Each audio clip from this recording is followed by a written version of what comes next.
Olá, cá estamos de novo para falarmos sobre diversos temas que penetra, que perpetua nas salas, no setting terapêutico, quando nós, psicólogos, tratamos dos nossos pacientes, dos nossos clientes. E agora passando os dias de finados, né, em todo mundo, resolvi falar de um assunto que de vez em quando, quase que frequentemente, aparece, como disse, nos consultórios, e as pessoas em grande sofrimento, que é a finitude da vida, o luto, o enlutamento. Todos nós já ouvimos falar, né, que a morte é a única certeza que temos na vida. Teoricamente é verdade. Mas mesmo assim, como é difícil aceitar, difícil afrontar-nos com todo esse episódio da vida, digamos assim. Nós somos finitos, sabemos que temos um final. E por isso, como eu disse, esse final que é a única certeza, ou talvez a única incerteza. Por quê? Porque nos gera reflexão, incerteza no sentido assim, como será o meu final? Como será o final de um ente querido que mesmo em sofrimento, como é que pode ser isso? Como é que vai ser isso? Uma incógnita. E nós, às vezes, com a nossa onipotência, sabemos de tudo, temos resposta para tudo, mera ilusão. Então, como eu estava dizendo, a experiência do luto é fundamentalmente humana. Para muitos que perdem um ente querido, alguém querido, é quase que dizer, morremos nós, morri eu e morreu o outro. Portanto, é um dos motivos, é uma das causas que as pessoas vão em tal desespero. Bem, as pessoas que, como eu disse, me procuram em atendimento, algumas vezes entram não podendo nem falar, choram e lá vão com uma emoção tão sentida,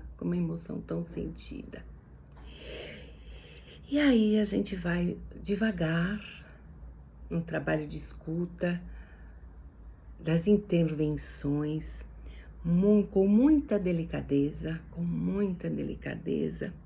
porque a gente tenta descobrir junto com esse paciente esses significado da morte, significado desse enlutamento. Muitas vezes pode demorar muito tempo ou não, isso é muito relativo. O importante é que ele tenha nesse desamparo, sentir a ruptura, essa ausência, essa noção de vazio, essa noção de sem sentido para a vida, para frente, após essa perda. Ele ela, né? Possa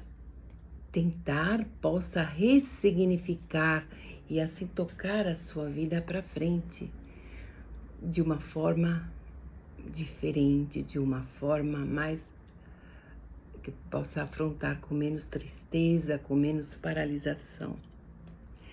Eu, recentemente, uma delas ainda está comigo, pacientes, ela teve 2 perdas em tempos diferentes, muito sérias, imagina, um filho, depois o marido. Interessante, mas com tudo isso, ela insiste, continua, está agora num outro estágio, está muito bem emocionalmente, Mas, e essas perdas, a gente percebe em diferentes tempos, né? Que foram diferentes em significados, ou seja, ela esteve de uma forma perante a morte de um jeito e perante a morte de outro jeito completamente diferente.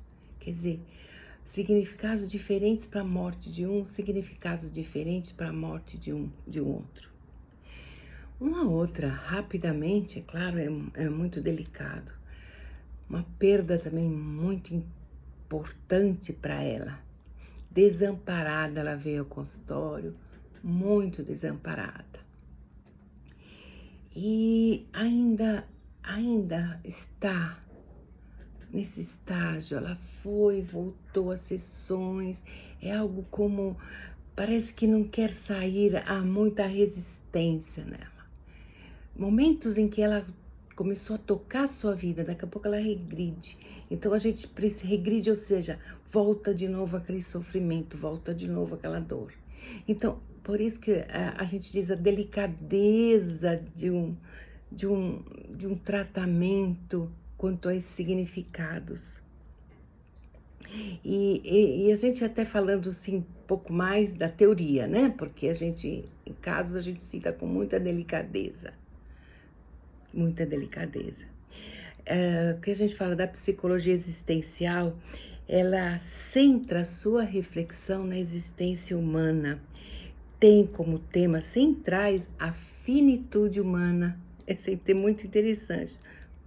Portanto, me pegou, porque se tivermos essas possibilidades de um viver mais consciente sobre essa nossa finitude, quanto ao nosso ter um fim, poderemos ter uma vida mais prazerosa, uma vida mais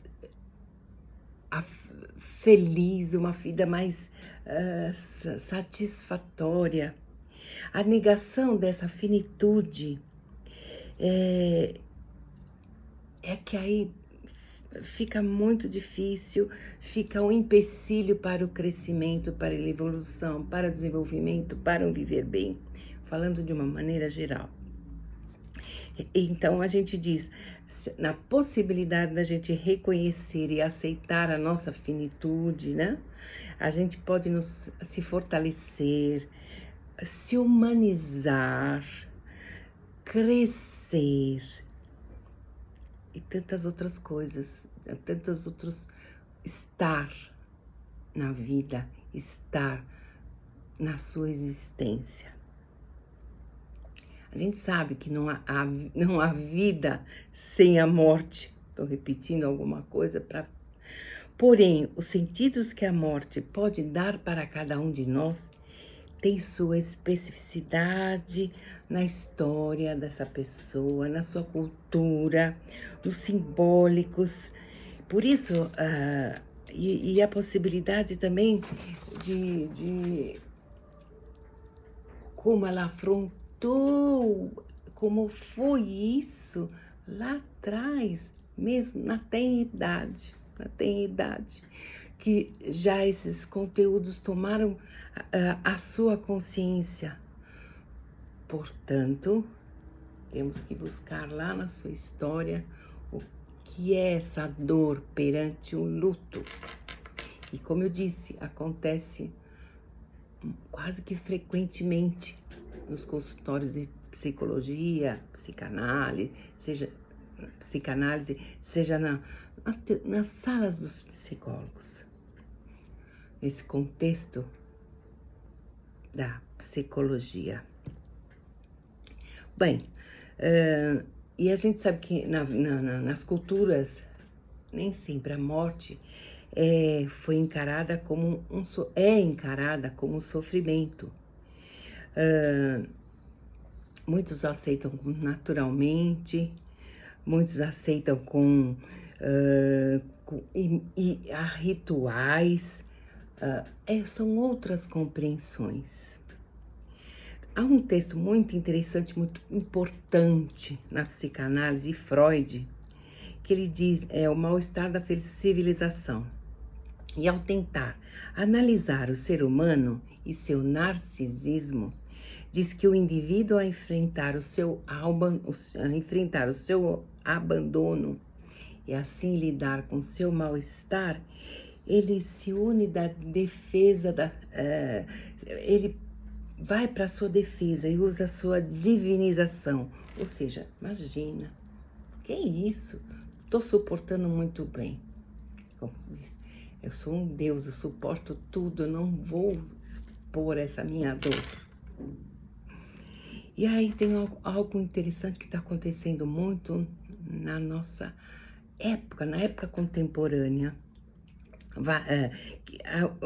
com os avanços tecnológicos, remédios, perante a morte, né? Medicação, medicamentos, tanta coisa. Mesmo assim, há um vazio, porque a gente tem a ilusão, parece ter a ilusão que com tudo isso, não se vai morrer, alguém não vai morrer, uma grande ilusão. E outra coisa também, na nossa modernidade, perante esses lutos, essa dor que o pessoa sente, que o cliente sente, a patologização, preciso ler essa palavra, e muito remédio, muita medicação, hipermedicalização, ou seja, dá-se medicamento, vários medicamentos e tudo volta ao normal, tudo fica bem.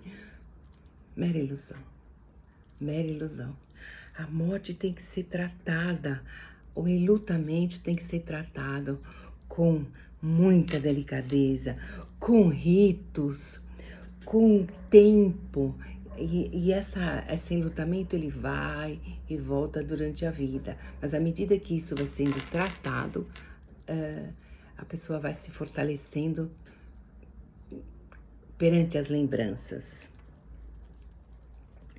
Então, para terminar, eu vou ler algo assim de Sartre. Sartre é o pai do existencialismo. Tenho muita admiração por sua leitura.